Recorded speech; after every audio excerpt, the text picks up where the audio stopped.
Assalamualaikum warahmatullahi wabarakatuh. Kami dari kelompok 3 mata kuliah Manajemen Operasi dan Inovasi kelas 4 U Manajemen ingin mempresentasikan review jurnal alokasi pekerjaan. Berikut nama-nama anggota kelompok kami. Yang pertama ada Desi Permatasari yang akan menjelaskan kelebihan jurnal NIM 190202531.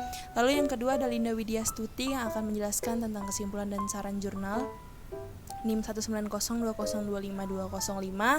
Lalu yang ketiga ada Monica Febrianti yang akan menjelaskan tentang kekurangan jurnal NIM 190202522.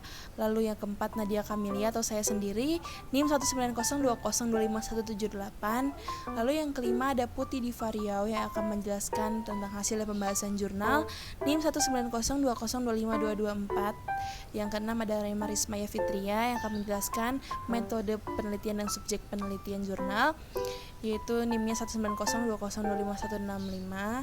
Dan yang ketujuh ada Salwa Intan Safitri yang akan menjelaskan tentang hasil dan pembahasan NIM 19020253558. Dan yang terakhir ada Salwa Nazmi Laila yang akan menjelaskan tentang pendahuluan jurnal NIM 19020253342. Berikut identitas jurnal yang kami review. Judulnya adalah Analisis Alokasi Tenaga Kerja untuk Memaksimalkan Laba pada CV Anugrah Tirta di Kabupaten Pangkalan Bun. Jurnal Manajemen dan Akuntansi, volume 11 nomor 2 halaman 124 sampai 132. Tahun 2010, penulisnya adalah Okti Umi Widayati. Reviewernya kelompok kami, kelompok 3 Manajemen Operasi dan Inovasi 4U. Tanggal review dibuat adalah 27 April 2021. Subjek penelitian. Subjek yang ada dalam jurnal ini adalah tenaga kerja bagian produksi pada CV Anugrah Tirta di Kabupaten Pangkalan Bun. Berlanjut kepada metode penelitian. Yang pertama ada definisi operasional, di mana definisi konseptual yang menjadi batasan variabel yang akan dijadikan indikator penelitian ini dapat dikemukakan, yaitu CV Anugrah Tirta di Kabupaten Pangkalan Bun adalah produsen air minum. Alokasi tenaga penjual adalah kebijakan untuk menentukan lokasi dan jumlah karyawan bagian produksi dalam kegiatan proses produksi. Pendapatan adalah jumlah uang yang diperoleh dari hasil penjualan produknya, dan laba adalah besarnya selisih antara jumlah pendapatan dengan biaya yang dikeluarkan untuk melaksanakan kegiatan produksi. Yang kedua, ada teknik pengumpulan data. Untuk mengumpulkan data yang akurat, itu dilakukan dengan menggunakan metode penelitian lapangan dan penelitian kepustakaan. Yang ketiga ada analisis dan pengujian hipotesis. Untuk menganalisis data yang diperoleh, penulis menggunakan model assignment dengan metode Hungarian.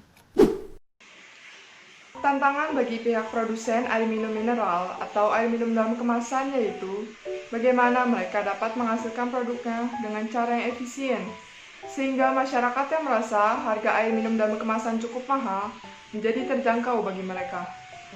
Salah satu perusahaan air minum dalam kemasan di Kabupaten Pangkalan Bun adalah CV Anugrah Tirta, di mana dalam kegiatan operasi produksi, perusahaan ini membagi karyawan produksi pada beberapa bagian yang berbeda-beda. Dalam kegiatan manajemen perusahaan, penentuan jumlah dan tempat tenaga kerja harus sesuai dengan kemampuan masing-masing tenaga kerja, agar hasil yang dicapai dapat optimal. Berdasarkan pada uraian tersebut, maka penulis terdorong untuk membantu manajemen CV Anugrah Tirta dalam menentukan alokasi tenaga kerja, sehingga pendapatan CV Anugrah Tirta dapat ditingkatkan melalui penelitian yang berjudul Analisis Alokasi Tenaga Kerja pada CV Anugrah Tirta di Kabupaten Pangkalan Bun. Rumusan masalah yang dijadikan dasar untuk melakukan penelitian yaitu apakah alokasi tenaga penjual pada CV Anugrah Tirta sudah optimal atau belum? Proses produksi melibatkan 4 orang karyawan yang bekerja untuk masing-masing bagian produksi, yaitu bagian penyediaan bahan baku, penyaringan, pengolahan, dan pengemasan. Dalam menjalankan tugasnya, terkadang pihak manajemen CV Anugrah Tirta melakukan rolling karyawan yang ada di bagian tersebut. Hal ini untuk mengetahui bagaimana kemampuan masing-masing karyawan dan menjaga agar karyawan tidak merasa bosan dengan pekerjaannya.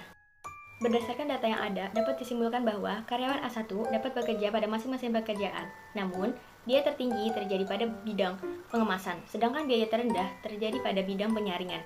Karyawan A2 bekerja dengan biaya tertinggi terjadi pada bidang penyediaan bahan baku, sedangkan biaya terendah pada bidang penyaringan. Karyawan A3, biaya tertinggi terjadi pada bidang penyediaan bahan baku, sedangkan biaya terendah pada bidang penyaringan. Dan yang terakhir adalah karyawan A4 dapat bekerja pada masing-masing pekerjaan dengan biaya tertinggi terjadi pada penyediaan bahan baku, sedangkan biaya terendah terjadi pada bidang penyaringan dan pengolahan. Kemudian ada kegiatan produksi. Yang pertama, penyediaan bahan baku, yaitu menjaga agar bahan baku yang diperlukan untuk proses produksi tersedia dalam jumlah yang cukup. Yang kedua, penyaringan, yaitu melakukan pengendapan air baku yang akan diolah menjadi air minum dengan memisahkan kotoran. Yang ketiga, pengolahan, yaitu mengolah air baku menjadi air yang siap untuk diminum. Yang keempat, pengemasan, yaitu mengemas produk air minum dalam kemasan menjadi produk yang siap dikirimkan kepada konsumen. Kemudian, pembahasan. Jika dibandingkan dengan alokasi karyawan sebelum analisis ini dilakukan, maka hasilnya biaya produksi yang harus dikeluarkan oleh CV Anugrah Tirta sebelum analisis lebih tinggi daripada biaya produksi yang harus dikeluarkan setelah analisis. Hasil analisis ini menunjukkan bahwa hipotesis diterima, sehingga dengan demikian CV Anugrah Tirta belum optimal dalam usahanya untuk menghasilkan laba, sehingga perusahaan harus melakukan perbaikan dalam bidang manajemen sumber daya manusia agar tenaga kerja dipekerjakan pada bidang yang sesuai dengan kemampuannya. Selanjutnya adalah kesimpulan dan saran. Kesimpulan dan saran dalam penelitian ini adalah metode alokasi tenaga kerja yang menggunakan alat analisis dalam penelitian ini menghasilkan alokasi pekerjaan para karyawan CV Anugrah Tirta dengan hasil yang menyatakan bahwa metode alokasi tenaga kerja yang digunakan selama ini menghasilkan biaya yang lebih besar dari analisis, yang berarti hipotesis diterima. CV Anugrah Tirta dapat terus maju dan berkembang apabila kualitas dan volume produksi ditingkatkan agar dapat bersaing di dunia yang semakin modern. Baiklah, selanjutnya adalah kelebihan dari jurnal.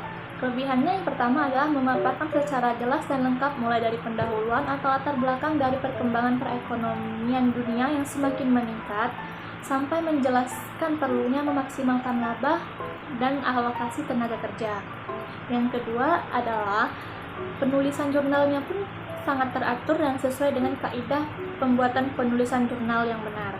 Yang ketiga, kata yang digunakan dalam jurnal ini juga bersifat baku dan sesuai dengan Kamus EYD Bahasa Indonesia. Selanjutnya, setiap langkah-langkah dalam pembuatan analisis alokasi tenaga kerja untuk memaksimalkan laba menyertakan tabel sehingga lebih mudah untuk dipahami. Dan selanjutnya, memberikan saran positif agar metode alokasi tenaga kerja yang dilakukan oleh CV Anugrah Tirta nantinya biaya produksi dapat ditekan sehingga laba diperoleh meningkat. Dan kelebihan terakhir adalah memberikan kesimpulan sesuai dengan hipotesis yang digunakan. Review kekurangan dalam jurnal yang berjudul Analisis Alokasi Tenaga Kerja untuk Memaksimalkan Laba pada CV Anugrah Tirta di Kabupaten Pangkalan Bun, yaitu pertama, dalam metode penelitian tidak disebutkan secara jelas kriteria pengambilan sampel atau responden. Dalam jurnal tersebut hanya menyebutkan penelitian ini difokuskan pada CV Anugrah Tirta di Kabupaten Pangkalan Bun tanpa menyebutkan jumlah atau kriteria responden. Jadi menurut kami ini sedikit membingungkan. Yang kedua, teknik pengumpulan data tidak dijelaskan secara terperinci. Hanya terdapat gambaran-gambaran umumnya saja. Yang terakhir, responden dalam penelitian yang digunakan dalam jumlah yang minim, sehingga kurang memperkuat hasil penelitian, yaitu jumlahnya sebanyak 4 responden. Itu terlihat dalam tabel hasil penelitian. Sekian presentasi dari kelompok kami, kurang lebihnya mohon maaf. Billahi taufik wal hidayah. Wassalamualaikum warahmatullahi wabarakatuh.